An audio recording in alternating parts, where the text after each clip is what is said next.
தற்பொழுது நம்முடைய இணைப்பில் மூத்த பத்திரிகையாளர் பிரியன் நம்மோடு இணைந்திருக்கிறார். சார் வணக்கம் சார். வணக்கம் சார். நேற்று நடிகர் ரஜினிகாந்த் பேசியதை தொடர்ந்து உதயநிதி ஸ்டாலின், துரைமுருகன் உள்ளிட்டோர் பேசினார்கள், பதிலளிக்கும் விதமாக பேசினார்கள்.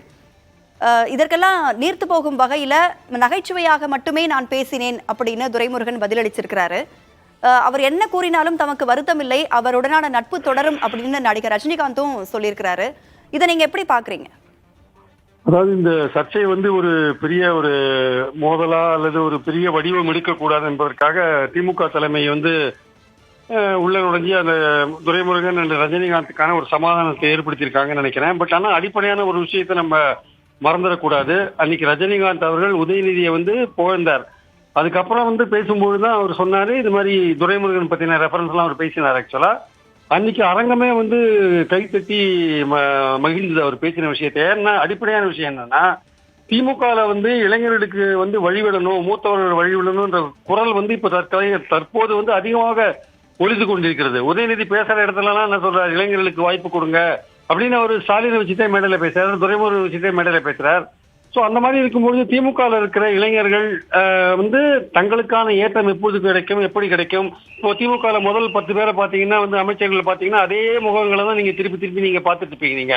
ஸோ அது மாதிரிலாம் இல்லாம ஒரு புதிய ஃப்ரெஷ்ஷான ஒரு முகங்களை கொண்டு வரணும் அப்படின்றதுதான் திமுகவில் ஒரு உதயநிதி விரும்புறாரு. திமுக இருக்கிற இளைஞர்களும் நமக்கு எப்போ ஏற்றம் கிடைக்கும்னு எதிர்பார்த்து காத்துட்டு இருக்காங்க. ஸோ நகைச்சுவையாக துரைமுருகன் ரஜினி அவர்கள் பேசினா கூட அது உண்மையும் கூட. இன்னைக்கு திமுக செய்ய வேண்டிய ஒரு முக்கியமான மாற்றம். அதை நகைச்சுவைன்னு நம்ம ஓரங்கட்டி அப்படியே போயிட முடியாது. அதே மாதிரி துரைமுருகனோட எதிர்வினை ரஜினிகாந்தை பார்த்து பல்லு போனவர்கள்லாம் நடிக்கிறாங்க, அவங்க இளைஞர்களுக்கு வழி விடணும்னா அது பொருந்தாது. நீங்க பொது ஊழியரா இருக்கீங்க, அரசாங்கத்துல நீங்க சம்பளம் வாங்குறீங்க, உங்களுக்கு வயசாச்சு, நீங்க ஒரு குறிப்பிட்ட திறமையோட வேலை செய்வீங்களா ஒரு வயசான காலத்துல இருந்து ஒரு கேள்விக்குறி. அதனாலதான் வயதான காலத்துல அதிகாரத்துல இருக்கிறவங்க ஒதுங்கணும், ஓரம் கட்டணும்ன்றது பொதுவான விதியா பாக்குறோம். ஆனா நடிகர்கள் அப்படி இல்லை. அவர்களுக்கு மார்க்கெட் இருக்கிறவரையும், ப்ரொடியூசர் இருக்கிறவரையும், அவங்களுக்கு அதிகபட்ச டிமாண்ட் இருக்கிறவரையும் அவங்க நடிச்சுட்டே இருப்பாங்க. அதையும் நம்ம ஒப்பிட முடியாது.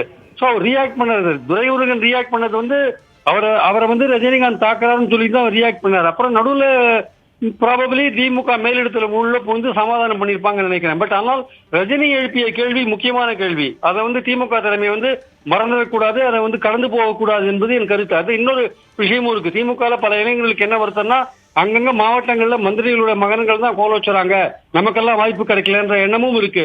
இதையெல்லாம் சரி செய்ய வேண்டிய பொறுப்பு திமுக தலைமைக்கு இருக்கிறது என்பது என்னுடைய கருத்து. ரஜினியின் கருத்து ரொம்ப முக்கியமான கருத்து. அதை ஓரம் கட்டக்கூடாது என்பது என் கருத்து. சார், இப்போ நடிகர் ரஜினிகாந்தும் அமைச்சர் துரைமுருகனும் மாறி மாறி பேசிக்கொண்டதில் தற்பொழுது சமரசம் ஆயிட்டாங்க.